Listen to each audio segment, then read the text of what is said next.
Mystery of the ডার্কের রহস্যময়ী অন্ধকার জগতে এসে গেছেন?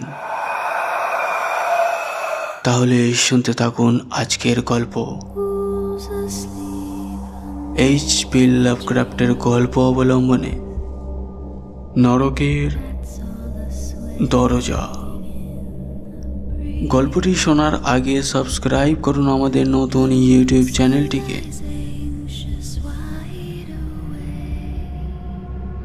That is not dead which can eternal lie, and with strange yawns even death may die.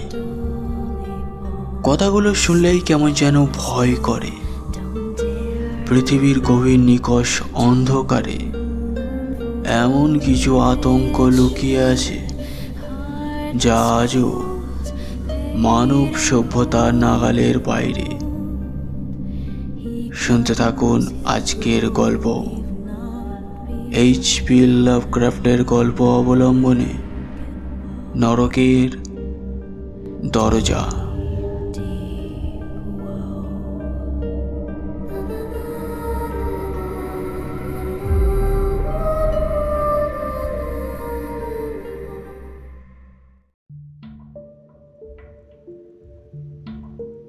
এ কদিনেই কেমন ভয়ানকভাবে পাল্টে গেছে ক্রাফোর্ডের চেহারা। চোখে দেখেও বিশ্বাস হতে চায় না। ক্রাফোর্ড টিলিংহার্স্ট আমার এককালের প্রাণের বন্ধু। এর আগে তাকে দেখেছি প্রায় 2-2.5 মাস আগে। তার অতিপ্রাকৃত গবেষণার আসল উদ্দেশ্যের কথা সেদিন খুলে বলেছিল ক্রাফোর্ড, কিন্তু আমি ভয়ে আঁতকে উঠে তাকে 2-1টা আপত্তি জানাতেই সঙ্গে সঙ্গে ক্রোধে উন্মাদ হয়ে উঠেছিল সে। একরকম ঘাড় ধাক্কা দিয়ে আমাকে বিদায় করেছিল তার ল্যাবরেটরি আর বাড়ি থেকে। এরপর টুকরো টাকরা খবর এসেছে কানে। সে নাকি তার হতচ্ছাড়া বৈদ্যুতিক যন্ত্রখানা নিয়ে আস্তানা গেড়েছে চিলেকোঠার ঘরে। না খাওয়া সম্পূর্ণ বন্ধ। চাকর বাকরদের ঘেঁষতে দেয় না কাছে। কিন্তু স্বপ্নেও ভাবতে পারিনি যে মাত্র 10 সপ্তাহের মধ্যে ক্রাফোর্ডের চেহারাখানা বদলে এমন কুৎসিত কদাকার রূপ নেবে।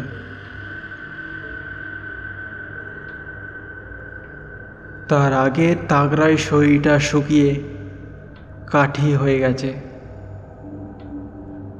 ঝুলে পড়া শিথিল চামড়ায় লেগেছে ধূসর হলদেটে রঙের ছোঁয়া। কালি পড়া কোটরে বসে যাওয়া 2 চোখ জ্বলছে কেমন এক বুকে কাঁপুনি ধরানো দীপ্তিতে। বলিরেখা পড়া কপালে ডালপালা মেলেছে অজস্র শিরা উপশিরা। হাত দুখানা বিরামহীনভাবে কেঁপে চলেছে থর থর করে। এককালের পরিষ্কার করে কামানো মুখ ঢেকে গেছে একরাশ সাদা দাড়িতে। সাদা হয়ে গেছে মাথার ঝাঁকড়া চুলের গোড়াগুলো। পোশাক আশাক পর্যন্ত আলুথালু, অবিন্যস্ত। সে হতশ্রী চেহারাটার উপর চোখ পড়লে শিউরে না উঠে উপায় নেই।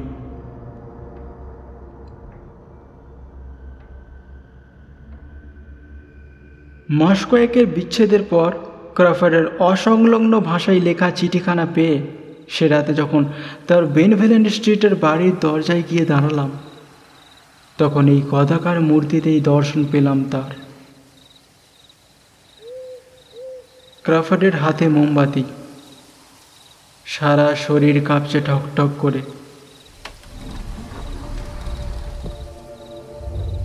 আমায় বাড়ির ভেতরে নিয়ে যেতে যেতে বারংবার পিছন ফিরে তাকাই সে, যেন সেই জনমানবহীন সেকেলে বাড়িটাই ওত পেতে থাকা অজানা কোনো কিছুর আতঙ্ক চেপে বসেছে তার মনে। দর্শন আর বিজ্ঞান নিয়ে পড়াশোনা করাটা ক্রাফোর্ডের আদৌ উচিত হয়নি। তাছাড়া ও তান্ত্রিক নিয়েও গবেষণায় মেতেছিল। ওসব বিষয়ের চর্চা ঠান্ডা মাথায় নির্মোহ গবেষকদেরই মানায়। ক্রাফোর্ডের মতন কাজ পাগল আবেগী মানুষ এসবের মধ্যে মাথা গলালে তার পরিণতি হয় ঠিক দু রকমের। অসফল হলে নেমে আসে চূড়ান্ত হতাশা, আর সফল হলে সঙ্গী হয় এক অবর্ণনীয় অকল্পনীয় আতঙ্ক। এতদিন ক্রাফোর্ড ছিল তার গবেষণায় অসফল। নিঃসঙ্গতা নৈরাশ্য ছিল তার সহচর, কিন্তু আজ তাকে দেখে আতঙ্কে গলিয়ে উঠল শরীর। বুঝলাম সাফল্যের কবলে পড়েছে সে। 10 সপ্তাহের আগেকার কথা মনে পড়ে গেল, যেদিন পয় পয় করে সাবধান করেছিলাম ক্রাফোর্ডকে। কিন্তু সেদিন উচ্ছ্বাসে ভেসে গিয়েছিল সে। অস্বাভাবিক উচ্চকণ্ঠে জ্ঞান দিয়েছিল আমায় পণ্ডিতি ঢঙে। এই পৃথিবী আর ব্রহ্মাণ্ডের আমরা কতটুকুই বা জানি। যেমন সীমিত আমাদের পর্যবেক্ষণ ক্ষমতা, তেমনি ক্ষুদ্র আমাদের চারপাশের জগৎ সম্বন্ধে ধারণা। জগৎটাকে বোঝার জন্য আমাদের শরীরটা গড়ে উঠেছে যেমনভাবে, বিশ্ব প্রকৃতির বিষয়বস্তুগুলোও আমরা বুঝি ততটুকুই। তাদের মূল রূপ সম্বন্ধে আমাদের ধারণা নেই এতটুকুও। বৃথাই আমরা ভাবি। আমাদের 5টা দুর্বল ইন্দ্রিয় দিয়ে আমরা বুঝে ফেলেছি। কিন্তু কল্পনা করো এমন এক শ্রেণীর জীবের যাদের ইন্দ্রিয়ের ক্ষমতা আরো গভীর, আরো বিস্তৃত, কিংবা যাদের ইন্দ্রিয়ের অনুভূতির পরিসর আলাদা। আমাদের খুব কাছের ইন্দ্রিয়ে ধরাছোঁয়ার বাইরে জড়চেতন শক্তির যে আরো একটা দুনিয়া আছে, তাকেও তারা সমানভাবে দেখতে পারবে, বুঝতে পারবে। আর আমার দৃঢ় বিশ্বাস, সৃষ্টির এই গুপ্ত অংশ লুকিয়ে আছে আমাদের হাতের নাগালেই। আর আমি আবিষ্কার করে ফেলেছি সেই গুপ্ত জগতের আবরণ উন্মোচন করার পদ্ধতি। না না না না, ঠাট্টা করছি না।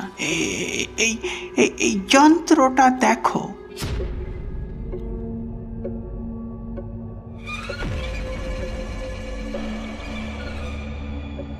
চব্বিশ ঘন্টার মধ্যেই ওর থেকে ছড়িয়ে যাবে তরঙ্গ। মানুষের শরীরে যেসব সুপ্ত অপরিণত ইন্দ্রিয় আছে, জাগিয়ে তুলবে সেগুলোকে। শুধু মানুষ কেন, যে কোনো জীবিত প্রাণীর ইন্দ্রিয়ে ধরাছোঁয়ার বাইরের সব নানান দৃশ্যপট খুলে যাবে আমাদের চোখের সামনে।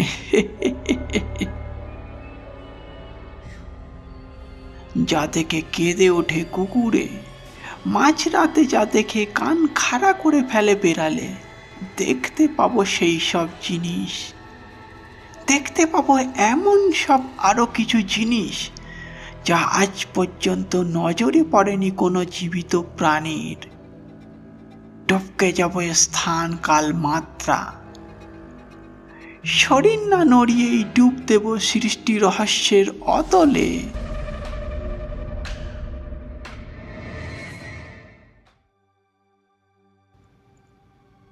না, ক্রফোর্ড টিলিংহার্স্টের এসব কথাবার্তায় মোটেও মজা পাইনি আমি, কারণ তাকে চিনতে বাকি ছিল না আমার। তাই উল্টে কড়া কড়া কথা শুনিয়েছিলাম তাকে। কিন্তু আবিষ্কারের নেশায় সে তখন পাগল। বাড়ি থেকে বের করে দিয়েছিল আমায় গলা ধাক্কা দিয়ে। আজও তার সেই উন্মাদনা কাটেনি। ঠক ঠক করে কাঁপতে থাকে ক্রফোর্ডের প্রেত মূর্তি। বৃত্তের আকারে আলো ফেলে তার হাতের মোমবাতি। তার পেছনে বাড়ির অন্দরে পা রেখে এক অজানা ভয় স্পর্শ করে আমাকেও। মনে হতে থাকে অন্ধকারের আনাচে কানাচে কোনো আতঙ্ক বুঝি বা নিঃশব্দ পদাসঞ্চারে পিছু নিয়েছে আমায়। আলোর বৃত্তাকার সীমানার বাইরে যেন সে এক রূপ ধরে আস্তানা গেড়েছে 10 সপ্তাহ আগে সেই শোনা শব্দ আর কল্পনাগুলো। ক্রফোর্ডের নিষ্প্রিয় শীতল কণ্ঠস্বরে মেশে তার সঙ্গে। তারপর আমার শরীর কেমন গলিয়ে উঠতে থাকে।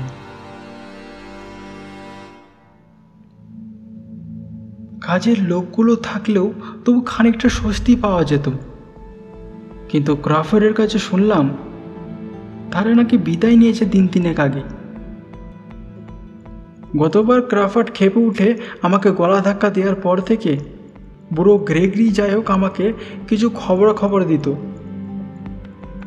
কিন্তু সেও যে আমার মতন একজন বিপদ আপদের বন্ধুকে কিছু না জানিয়ে তারা এই মনিককে ছেড়ে চলে গিয়েছে, এটা বড় আশ্চর্যের কথা।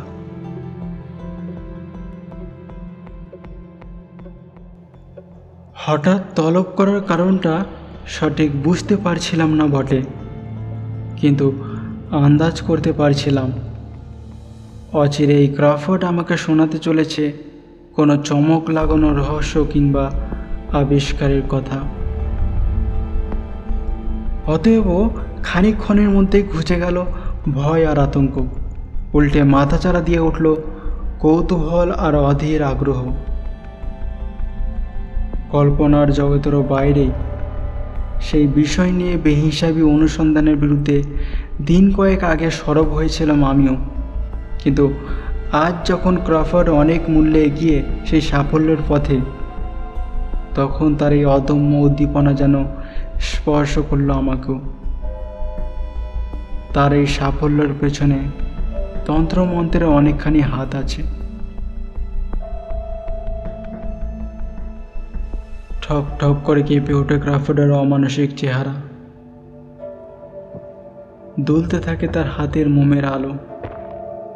তার পেছনে পেছনে আমি হাঁটি জনমানবহীন সেই বাড়ির অন্ধকারের মধ্য দিয়ে। খেয়াল করলাম বাড়িতে বিদ্যুৎ সংযোগ কেটে দেওয়া হয়েছে। ক্রফোর্ডকে জিজ্ঞাসা করে উত্তর পেলাম বিশেষ কারণ আছে। বিশেষ কারণ আছে, ওরা আমাদের দেখতে পায়। বিশেষ কারণ আছে, ওরা আমাদের দেখতে পায়। ক্রফোর্ড বিড়বিড় করে বকে চলে আপন মনে। বুঝলাম এক নতুন রোগে ধরেছে তাকে। পা রাখি ক্রফোর্ডের চিলেকোঠার সেই ঘরের এক কোণে দাঁড়িয়ে সেই হতচ্ছাড়া যন্ত্রটা। গতবারে মৃদু গর্জন তুলে চলতে দেখেছিলাম এই যন্ত্রটাকে, কিন্তু এখন দেখলাম যন্ত্রের চারপাশে ছড়িয়ে রয়েছে কেমন একটা মরমর অশুভ বেগুনি রঙের আলোর প্রভাব। একটা রাসায়নিক ব্যাটারির সঙ্গে যন্ত্রটা তার দিয়ে জোড়া দিয়ে হয়েছে বটে, কিন্তু মনে হলো না সেখান থেকে কোনো বিদ্যুৎ আসছে। ক্রফোর্ডকে প্রশ্ন করে জানলাম ওই বিরামহীন আলোর উৎস নাকি বিদ্যুৎ জাতীয় কিছু নয়। যন্ত্রের এক পাশে আমায় বসাই ক্রফোর্ড। যন্ত্রের মাথার ওপরে এক থোকা কাঁচের বাল্ব। চালু করে দেয় তার ঠিক নিচের একটা সুইচ। আগের দিনের মতনই মৃদু গর্জন তুলে চালু হয়ে যায় যন্ত্র, কিন্তু কিছুক্ষণের মধ্যে যন্ত্রের গর্জন পাল্টে যায় তীক্ষ্ণ আর্তনাদে। সে আর্তনাদও খানিক বাদে পরিণত হয় একটা অস্পষ্ট গুঞ্জনে। যন্ত্রের চারপাশে সে আলোটাও যেন তার সঙ্গে তাল মিলিয়ে আরও উজ্জ্বল হয়ে তারপর নিভু নিভু হয়ে আসে। একই সঙ্গে আলোর বর্ণও যায় পাল্টে। অস্বাভাবিক বিকট সেই জগা খিচুড়ি রঙের বর্ণনা দেওয়া আমার সাধ্যের বাইরে। আমার কপালের প্রশ্নের রেখাগুলো বোধ হয় ক্রফোর্ডের নজর এড়ায়নি। ভেসে আসে তার অনুচ্চ কণ্ঠস্বর। বুঝতে পারছো না কিসের আলো? Ultra violet. বিস্ময়ে চমকে উঠি আমি। খ্যাক খ্যাক করে হাসে ক্রফোর্ড। কি ভাবছো হে? আলট্রা ভায়োলেট চোখে দেখা যায় না, তা অবশ্য সত্যি, কিন্তু কেবল আলট্রা ভায়োলেট কেন, চোখে দেখা যায় না তেমন অনেক কিছু তুমি দেখতে পাবে এবার। শোনো হে, বহু বছরের বিবর্তনে আলগা ইলেকট্রন থেকে জৈবিক মানুষ হয়ে উঠেছি আমরা। উত্তরাধিকারে পেয়েছি হাজারটা ইন্দ্রিয়। তরঙ্গের প্রভাবে জেগে উঠেছে সেই সব সুপ্ত ইন্দ্রিয়। যেসব সত্য জেনেছি আমি, এই সব সত্য তুমিও জানবে। বুঝতে পারছো কেমন লাগবে? বলছি, দাঁড়াও।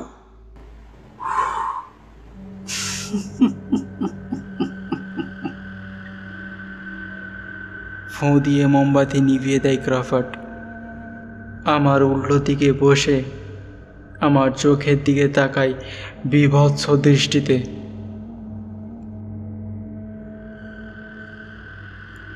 বর্তমান ইন্দ্রিয়গুলোর সঙ্গে সুপ্ত ইন্দ্রিয়গুলোর একটা নিবিড় সংযোগ আছে।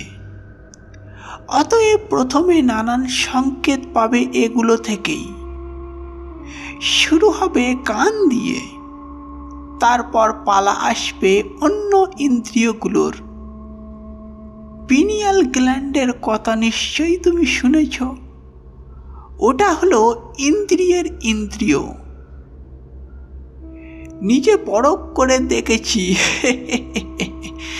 কাজ করে অনেকটা দৃষ্টিশক্তির মতোই।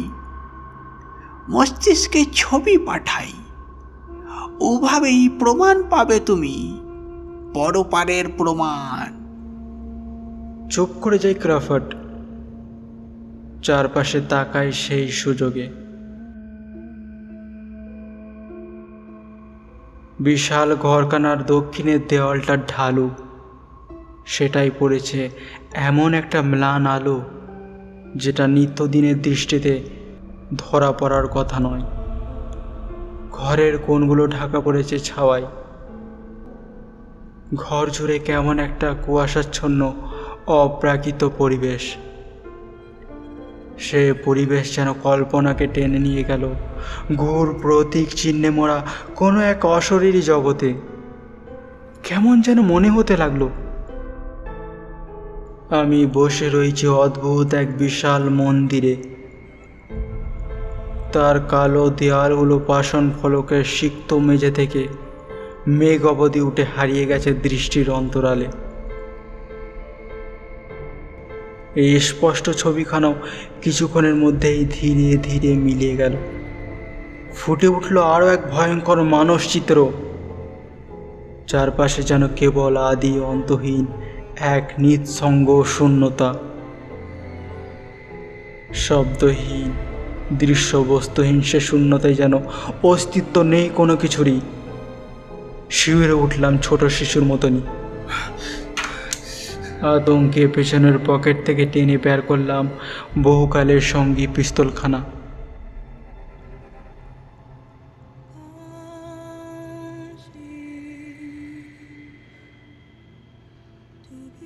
সেই নিঃসীম শূন্যতার কোনো এক সুদূর প্রান্ত থেকে ধীর গতিতে ভেসে এলো অদ্ভুত এক ধ্বনি, অতি অস্পষ্ট তার আওয়াজ, অতি মৃদু তার কম্পন, অথচ তাকে সুরেলা বলে চিনে নিতে ভুল হয় না। সে ধ্বনিতে মেশানো মাত্রা ছাড়া বন্যতা সমস্ত শরীরে ছড়িয়ে দিল কেমন একটা হালকা যন্ত্রণা। আনমনে ভাঙা কাঁচ ঘষলে যেমন অনুভূতি হয়, বোধ করলাম সেরকম একটা কিছু। সেই সঙ্গে শব্দের উৎস থেকে ভেসে এলো হিমশীতল দমকা বাতাস।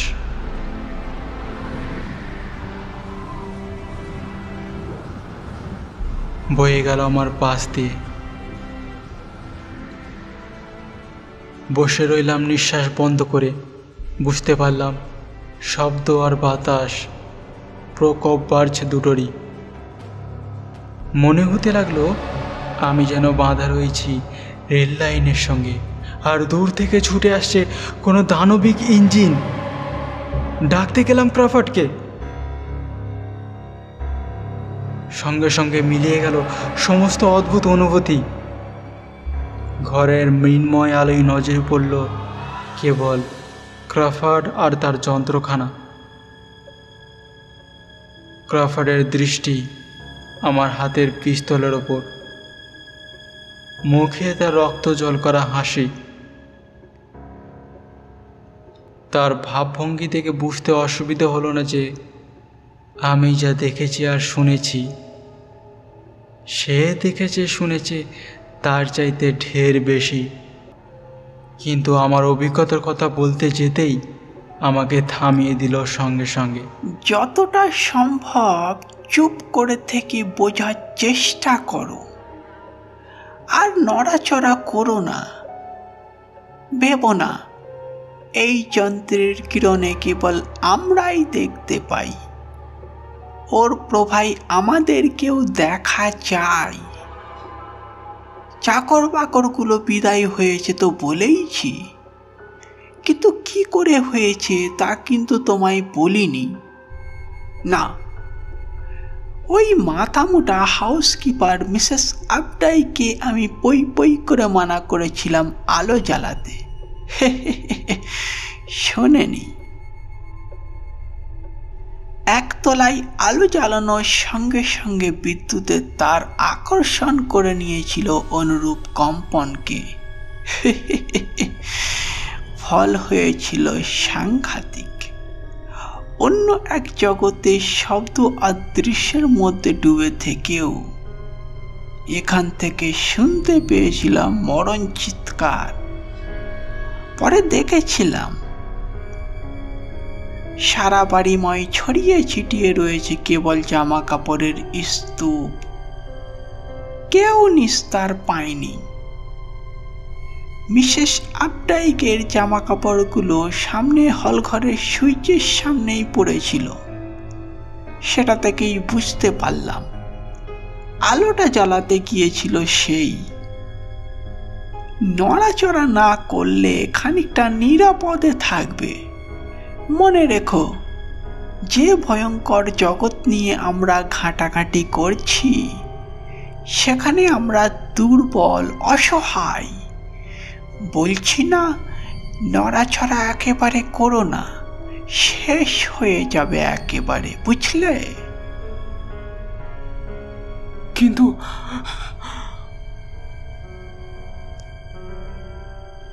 সত্যিটা জানতে পেরে আর ক্রফার্ডের হুমকির জোড়া ধাক্কায় আমার সমস্ত শরীর যেন অবশ হয়ে এলো। আতঙ্কের ধাক্কায় খুলে গেল মনের বোঝার ক্ষমতা। ক্রফার্ড যাকে পরপর আখ্যা দিয়েছিল, অর্থাৎ নরকের দরজা, ফের মনের মধ্যে ফুটে উঠল সেখানকার অনুভূতিগুলো। মনে হলো শব্দ আর গতির এক আবর্তের মধ্যে আটকে পড়েছি আমি। আমার দৃষ্টি ঢেকে রেখেছে নানান টুকরো টুকরো ছবির বিশৃঙ্খলা। ঝাপসা হয়ে এসেছে ঘরের কিনারাগুলো। দূরের শূন্যতা থেকে সামনে ডান দিকের ছাদ ফুঁড়ে ফেনার মতো উপচে নেমে আসছে মেঘের আকৃতির একটা স্তম্ভ। ফের নজরে ভেসে উঠল আগে দেখা সেই মন্দিরের আকার, কিন্তু এবার সে মন্দিরের থাম স্পর্শ করছে অন্তরিক্ষের এক আলোর সাগরকে। আলোর সমুদ্র থেকে একটা আলোক রশ্মি এবার ছিটকে এলো একটু আগে দেখা সেই স্তম্ভের দিকে। শব্দ আর দৃশ্য আর নানান অজানা অনুভূতির খণ্ডচিত্রের এক বিচিত্র বর্ণময় বিশৃঙ্খলা যেন ছড়িয়ে গেল চারপাশে। মনে হতে লাগলো যেন হারিয়ে যাচ্ছে আমার কঠিন দেহ, তরল হয়ে গলে যাচ্ছে আমার শরীর।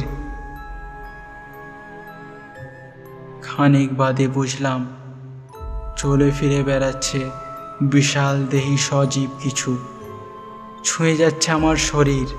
না, কেবল ছুঁয়ে নয়, হেঁটে যাচ্ছে আমার শরীরের মধ্য দিয়ে।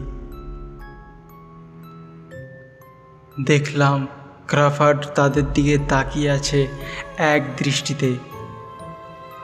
মনে পড়ে গেল তার পিনিয়াল গ্ল্যান্ড নিয়ে বলা কথাগুলো। হয়তো তার সূক্ষ্ম অনুভূতিগুলো ঠাউর করতে পারছে অনেক বেশি। তার অতিপ্রাকৃত দৃষ্টিতে যে কি ধরা পড়ছে সেই প্রশ্নের ঝড় উঠল মনে।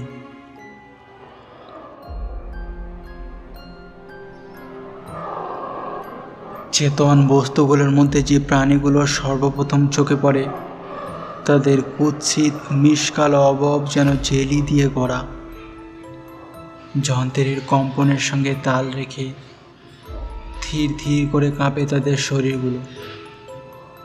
অতুল সংখ্যায় তারা ভেসে বেড়ায় যেন কোনো অশুভ উদ্দেশ্য নিয়ে। পরস্পরের শরীরের মধ্য দিয়ে অনায়াসে অতিক্রম করে যায় তাদের থলথলে চেহারাগুলো। মাঝে মধ্যে প্রাণীগুলো অতর্কিত আক্রমণে গ্রাস করে পরস্পরকে। আক্রান্ত জীবটি বেমালুম মিলিয়ে যায় কোনো রকম চিহ্ন না রেখে। শিউরে উঠলাম আমি। হতভাগা চাকরগুলো কি করে নিশ্চিহ্ন হয়ে গেছে স্পষ্ট বুঝতে পারলাম আমি। প্রথমবার নজরে আসা আমাদের চারপাশের গোপন জগৎ তার বাকি খুঁটিনাটিগুলো ঠাউর করতে চেষ্টা করলাম বটে, কিন্তু মাথায় ঘুরপাক খেতে থাকলো জীবগুলোর চিন্তা। এতক্ষণে আমার ওপর নজর রাখছিল ক্রাফার্ড। এবার ভেসে এলো তার কণ্ঠস্বর। দেখেছ, ওদের দেখতে পাচ্ছ? তোমার জীবনের প্রতিটা মুহূর্তে তোমার চারপাশ দিয়ে, তোমার মধ্যে দিয়ে কারা ছিটকে ছিটকে ভেসে বেড়ায়। এবার বুঝতে পারছ? আকাশ বাতাস এইসব আদতে কোনো প্রাণীতে গড়া। এবার বুঝতে পারছ তুমি? এবার বলো, সীমানার প্রাচীন আমি ভেঙে নামিয়েছি কিনা? কোনো জীবিত মানুষ এ যাবৎ যা দেখেনি সেই সব জগৎ তোমায় দেখিয়েছি কিনা? বলো বলো। সেই তুমুল বিশৃঙ্খলার মধ্যে যেন চিৎকার করতে থাকে ক্রাফার্ড। ক্রোধে বিকৃত মুখখানা নিয়ে আসে আমার মুখের কাছে। পঞ্জীভূত ঘৃণা আর আক্রোশের চোখ দুটো তার জ্বলতে থাকে আগুনের মতো। বিরক্তিকর গুঞ্জন তুলে চলতে থাকে তার যন্ত্র।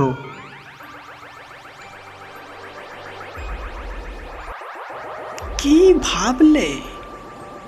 ওই এলোমেলো ভাসতে থাকা জীবগুলো নিকেশ করেছে চাকর বাকরদের। ওহে বুদ্ধু, ওগুলো নিরীহ, কোনো ক্ষতি করে না, কিন্তু তার সত্ত্বেও চাকর বাকরগুলো উধাও হয়ে গেছে, তাই না? কি করে বলো তো? তুমি আমায় বাধা দিয়েছিলে যখন আমার দরকার ছিল প্রচণ্ড উৎসাহের, তখন নিরুৎসাহ করেছিলে তুমি আমায়। সৃষ্টি রহস্যের সত্য তুমি জানতে চাওনি। এত বড় কাপুরুষ তুমি। কিন্তু এইবার তোমায় পেয়েছি। কিসে তুলে নিয়ে গেছে চাকরগুলোকে? কেন গলা ফাটিয়ে চেঁচিয়েছিল তারা জানো? না না না না, তুমি জানো না। কোনো সমস্যা নেই, এখনই জানতে পারবে তুমি। তাকাও আমার দিকে, শোনো ভালো করে কি বলছি। তোমার কি মনে হয় বস্তু, আকার এইসবের আসলেও কোনো অস্তিত্ব আছে? ওহে, সৃষ্টির যে গভীরে আমি গিয়েছি, তোমার ওই ছোট্ট মগজখানা তার কল্পনাও করতে পারবে না। অনন্তের গণ্ডির বাইরেটা আমি দেখতে পেয়েছি।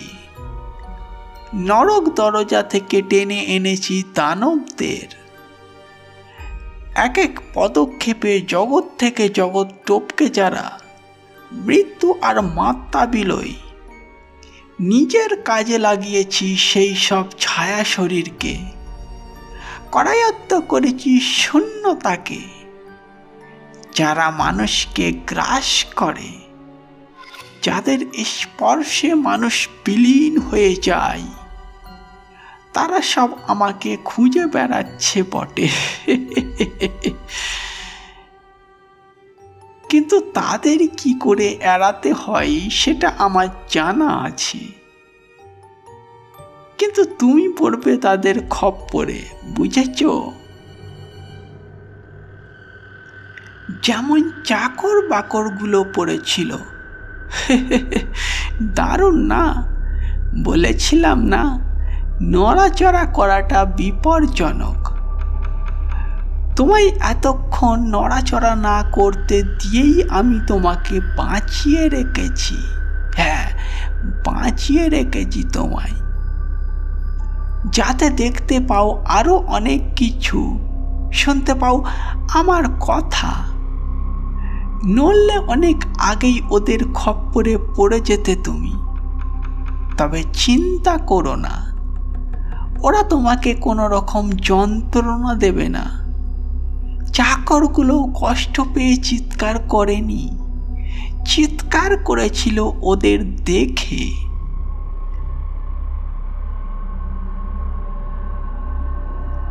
আমার পোষ্যরা যে দুনিয়া থেকে ভেসে আসে, সেখানকার সৌন্দর্যের মাপকাঠি অনেকটা আলাদা।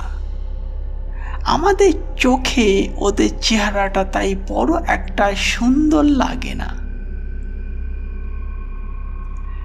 আমি প্রায় একবার দেখে ফেলেছিলাম ওদের, কোনো মতে সামলে নিয়েছিলাম নিজেকে। কিন্তু আমি চাই তুমি ওদের দিকে তাকাও।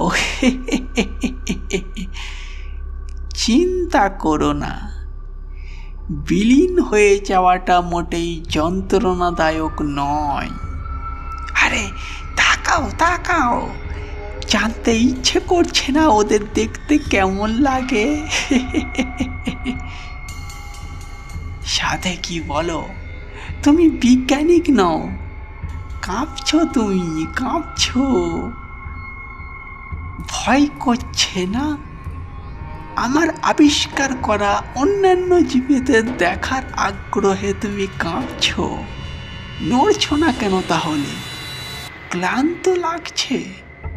চিন্তা করো না, ওরা এসে পড়ল বলে দেখো দেখো দেখো, আরে দেখো দেখো না, ওই তোমার ঠিক বাঁদিকের কাঁধেই দাঁড়িয়ে আছে।